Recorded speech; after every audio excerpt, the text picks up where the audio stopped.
Hey, what it do, man? It's the history coming at you, man. Part 3 CYA, man. Cat's been asking for the video. I've been caught up. I've been busy, man. I've been doing other things. But I'm back on. And check this out, man. California CYA in the 80s. Dig what I'm saying? Fred C. Nellis, Whittier, California. I mean, this particular video is not to glorify any type of gangbang activities, glorify any type of jail life. But what I am trying to do is give you an insight into the mentality that was going on in them 80s with us inside of this type of environment. You know what I'm saying? This could be right now, your uncles right now, your fathers right now, your brothers right now. This might give you some type of insight to why they are the way they are right now if they continue to go through this type of system, man. California Youth Authority was gang bang central. I've said it before and I will say it again. Man, I've been to damn near every level 4 prison in California. Pelican Bay, Calipatria, New Folsom, Old Folsom, Centinela, Lancaster, Corcoran. I've been to the shoes, Pelican Bay shoe.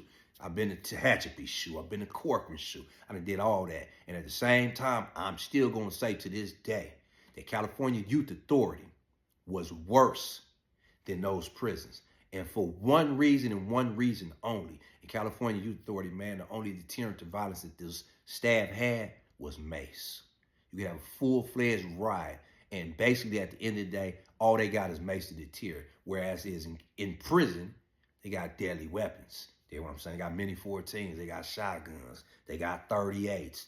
You know what I'm saying? They have deadly weapons to quell uprisings pretty fast. To whereas you can be in youth authority, and it can be going down for 30 or 40 or 50 minutes to an hour.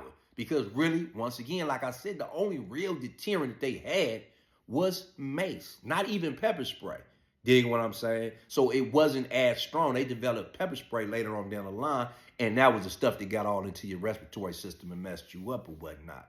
But when I talk about Gangbang Central, I'm talking about Fred C. Nellis. I'm talking about YTS, the places I've been. There's other youth authorities up north that I never touched, but Nellis and YTS was off the hook, man. And I give examples like this.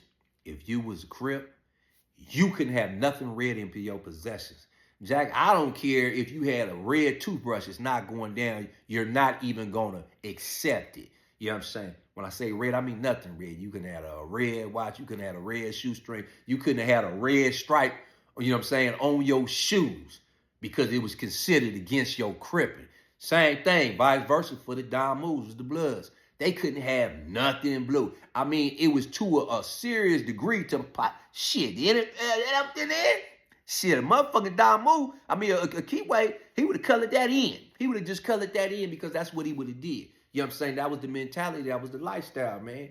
And, you know, we used to have things where we would walk the child. And in units I was on, if I remember correctly, it used to be about 60 of us per unit. And we had multiple units that they called cottages that was in this place. And this place was like a very extremely large, I would just, in comparison, a golf course. It was acreage. We had units that we lived in. We had full-fledged pools. We had lockup units.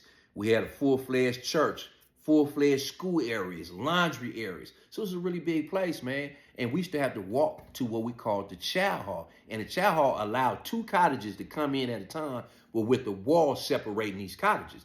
And you can walk anywhere from 50 feet to a quarter of a mile to get to this chow hall, depending on where your unit was actually at. And so, like I say, in each unit, I believe, if I'm not mistaken, used to have about 3 staff per unit, or possibly 4. It might have been 3 YCs, youth council, and I believe a senior. I think it used to be about 4 per unit.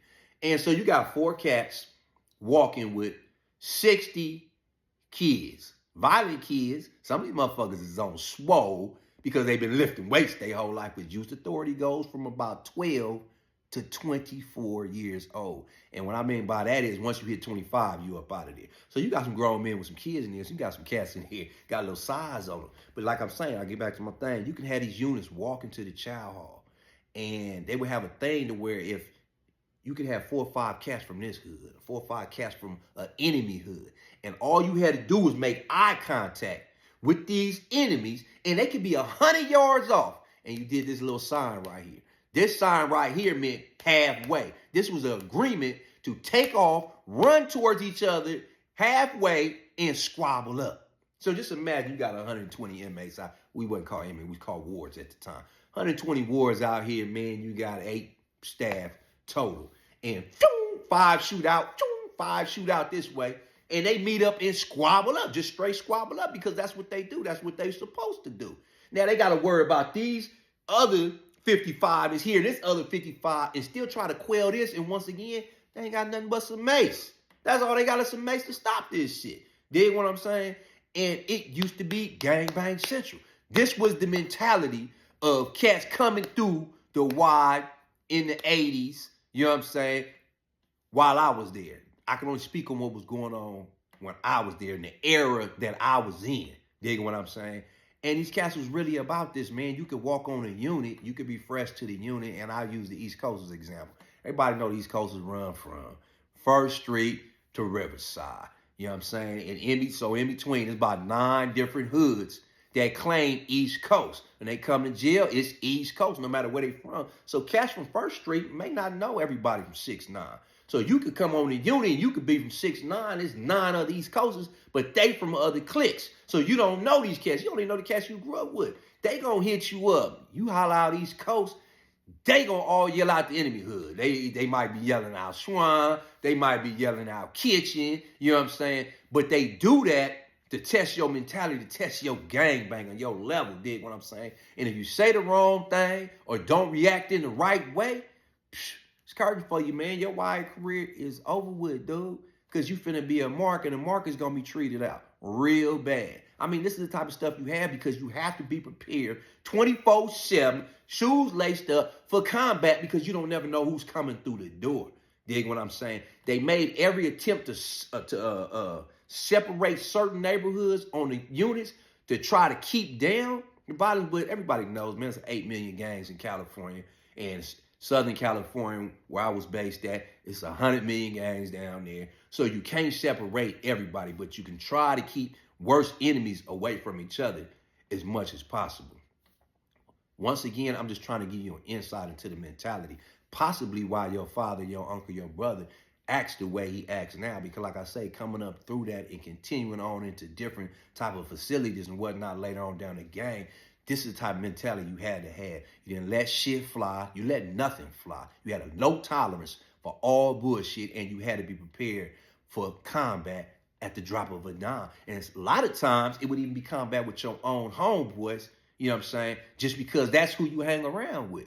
You know what I'm saying? So a lot of people, statistically say that we commit crimes or assaults or whatnot on the people closest to us. You dig what I'm saying? So once again, you have to be prepared for that, man. So next time you look up your pops tripping off of small shit, man, that's because this is the mentality he had, man, and it's still locked up in there. But check this out, man. I'm going to come back with number 4, but this time I'm going to have one of my homies that I was in Wildwood that we still functioning today together. When I say one of my homies, I mean a cat that I was cool with, you know what I'm saying, and we maintained a bond throughout. Like I said, I'm 51 years old. We're talking about the 80s. So that you know this bond has been.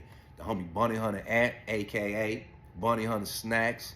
He'll be here for the next video, man, and allow you to hear some of the other things from his perspective and what was going on in the wild.